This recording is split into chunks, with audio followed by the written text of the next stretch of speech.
Hello everybody, today I'm going to start a new topic, a new series that's going to be why Joe Root is wrong.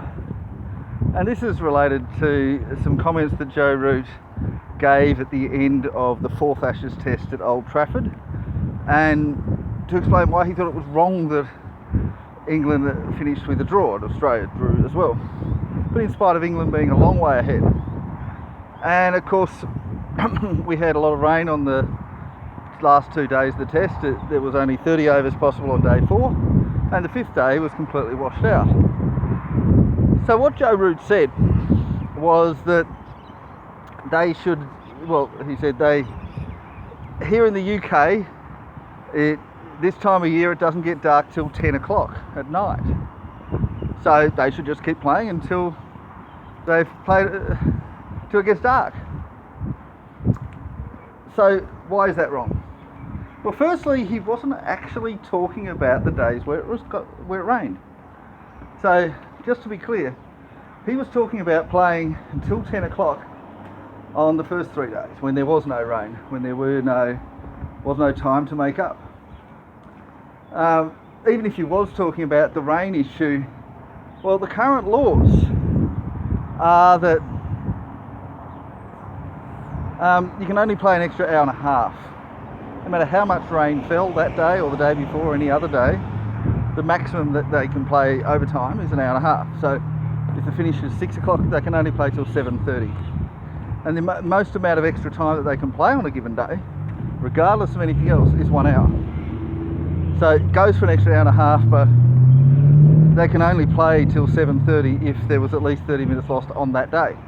If the time was lost on the previous day, they can't even do that. So if there's no rain, the maximum they're allowed to play to is 7. And they were playing till 7 on the first 3 days. Because on all 3 days, and in fact on every day of this test match series so far, the Ashes, both teams have under-bowled. They've been taking far too long between overs.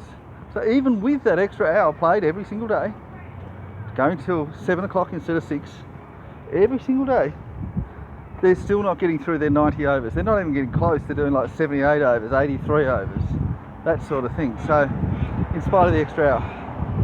Now, it's not just an England thing, it's both sides. And in fact, they lost points in the World Test Championship, and it probably pretty much means that in the next cycle, because of all these points that they're losing, neither side are probably going to be much chance of making the World Test Championship final. So Australia probably won't be defending their title. Who knows? But that's the sacrifice both teams have made by choosing to have a lot of fast bowlers and choosing to have long run-ups and long periods of time between balls and between overs. So they're behind. So they're so far behind that even an extra hour, and it's 6 hours normally, so it's an extra 16% or 17% that they're playing already, they're still not able to get up to that over rate. And in fact, you'd probably think that on average they'd have to play 2 hours, 1 more hour extra up to 8 PM just to get to the over rate that they're meant to have on days when it's not raining. So the question then is, why aren't they doing that? Why aren't they playing till 8 o'clock or 9 o'clock? So the first issue is that they used to. So it used to be that if they didn't get through the overs in time, they'd keep playing until they got through them.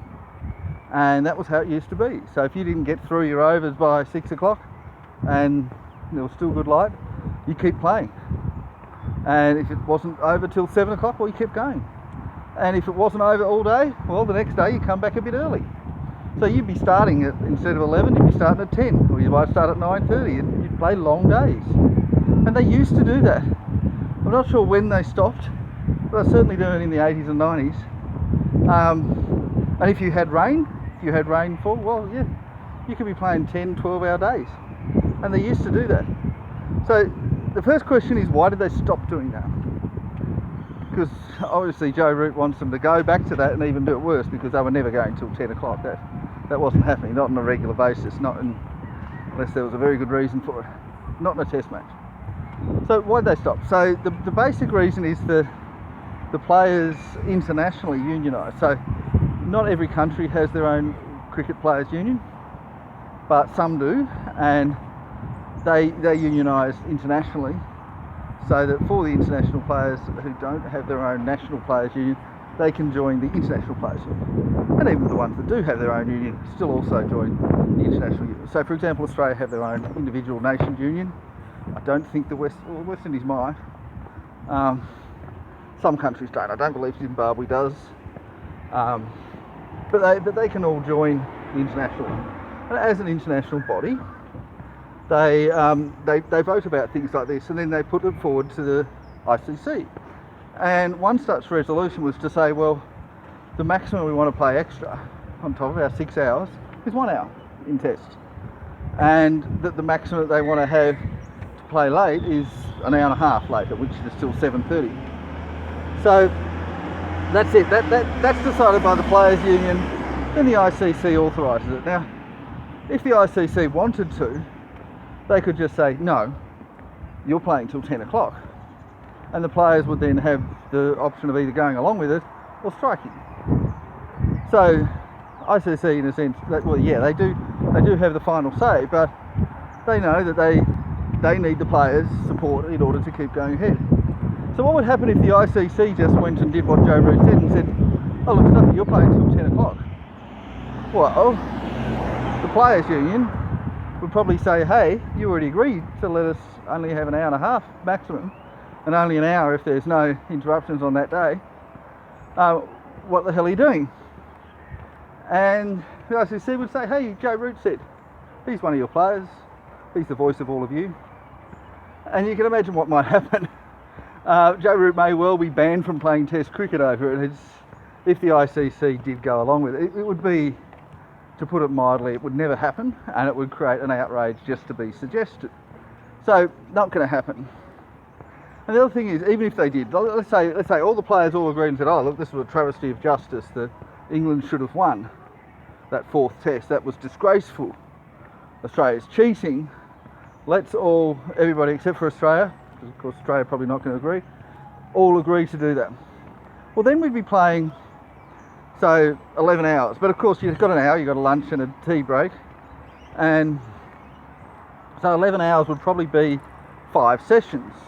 Might be one of those 5 sessions might be a short one. So for example, they'd probably still want breaks.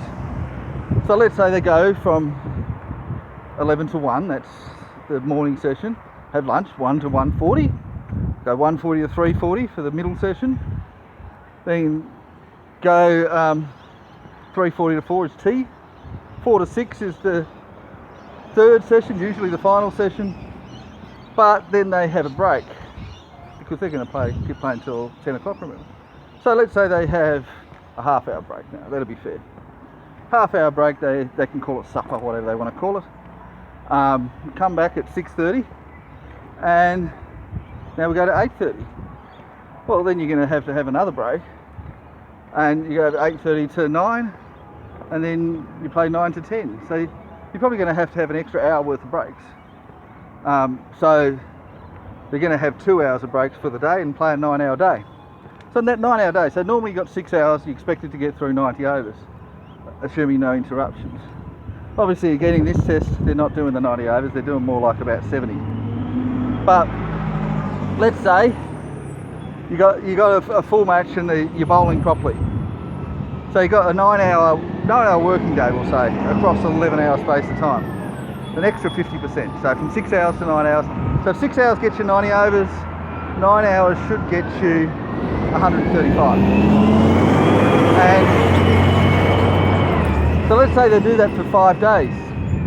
135 overs times 5 days. That's, what is that? 650? I'm not really sure. I have to work that out in my head a bit. But 675? Is that right? 665? Yeah, 675 I think. So, instead of 450. So yeah, 675 overs. So it's a lot of overs. And the thing is, you would be going from 11 AM till 10 PM every day. that means that all the players are working extra overtime. Now, it wouldn't be limited to them. Spectators would be tired. You know, it's an 11-hour day, that's their whole day, and they have to get to the ground, they have to go home. Maybe they can't get home that late because maybe the trains they've stopped running, have to get taxis, have to, whatever they have to do. And then they have to come back the next day. Well, of course, spectators, they can just stay at home, they can leave whenever they want. What about the ground staff? What about the security personnel? And instead of doing an 8-hour shift, they're suddenly doing a 13-hour shift because they have to get there early, they have to stay back after everyone's finished. So for them, their day might well be, 9 a.m. until midnight. So what is that? That's a 15-hour shift. So you're going to have 2 security guards for the day. Because nobody's going to want to work a 15-hour shift. So you're going to have 2 lots of 8 hours, so to say. And you maybe have a 1 hour overlap. And that's what you're going to have. Every day you're going to have 2 security guards each shift. Two different shifts overlapping. One would go from, say, 9 to 5, and the other one would go from 4 to midnight. You got 4 to 5 where you got 2. We got an overlap where you talk about things and you have 2 double the amount. And that's what you'd have to have. You'd have to have that for gate staff. So you're going to have to pay twice as many staff. And in the ones at night, you're going to have to pay extra hours. And you're going to have to find those staff. You're going to have to find twice as many staff as you normally have. And then you're going to have to do that again the next day, and the next day, and the next day. And for every day you're playing. And the thing is, can you imagine if after 675 overs of 11-hour days, or with 9 hours of play every day, you didn't have a result. And there are some matches where that would be the case, where it's so flat that there's nothing happening for the bowlers and the batsmen are just going on forever. And you'll be getting records. Teams will be getting 1,000 runs each innings, and they never bother to declare because they've just got all the time in the world. And it become really tedious. And of course, in some cases they'd be over in 2 days. And because maybe it's hard to play at night. And it all seems a bit silly, all just so that England can win that Old Trafford Test. And the thing is, here's the clincher. England were not guaranteed to win that match. So I'll just explain this. So yeah, Australia were 5 for 214 and still 61 runs behind in the first inning. I can think of 3 matches in similar conditions. Well, 2 of them were even worse than that. Well, actually, arguably all 3 were. And the team in Australia's position still won. Now, one of these was 2010, Australia against Pakistan. Australia were 8 wickets down, still trailing on the first innings. Michael Hussey was with, I think possibly Brett Lee, and managed to get a lead of, I think it was 130, 140. He was dropped. If he'd been caught by Cameron Akmal, Australia would have lost by an innings. Instead, Australia got a lead. It was about 140, and then we managed to win. And it was an incredible fight back, and we still won. Now, that's the only one of these 3 examples where Australia won. The other 2 Australia lost. And of course, I only really pay attention to Australian Test cricket, so there may be other examples that don't involve Australia. So we go back to 2001, the VVS Laxman match, where Australia, I think we got 401, and India were out for about 170. Australia enforced the follow-on. India got something like 650 declared, and then set Australia a target of 400 and something, and Australia lost. And I mean, that was a huge come from behind win, but it happened. And then of course we got the Ian Botham match in 1981 at Headingley, and I think in that match England got 160, Australia got 400 and something, 250 run lead. England were more than 100 runs down with 7 wickets lost, and Ian Botham was at the crease, and he managed to get, I think it was 150. It was his first Test century, the big one, and England ended up setting a target of about 130, and Bob Willis got like 8 for 20 or something and won the match. So, and I don't have those scoreboards in front of me, but it was and something. But the point is, they were all matches which the team that ended up winning were further behind than Australia was against England in the 4th Test at Old Trafford. So I'm not saying Australia were going to win. They probably weren't. But there have been situations where teams have won from that sort of situation. There's 3 right there, and there's probably a few more than that. And yeah, they're rare. Australia was probably like a 3% chance of winning if there was no rain. The other thing is, the rain was predicted. We knew 2 weeks in advance that days 4 and 5 were probably going to be washed out. England had the option to declare. They could have declared at the end of day 1 even, or was it day 2? They didn't have to keep batting for as long as they did in day 3. They could have declared before lunch. End of day 2 they could have declared, yeah. They could have declared before lunch on day 3 and had a lead of 150 and tried to bowl Australia out cheaply, but instead they kept going. They didn't declare at all.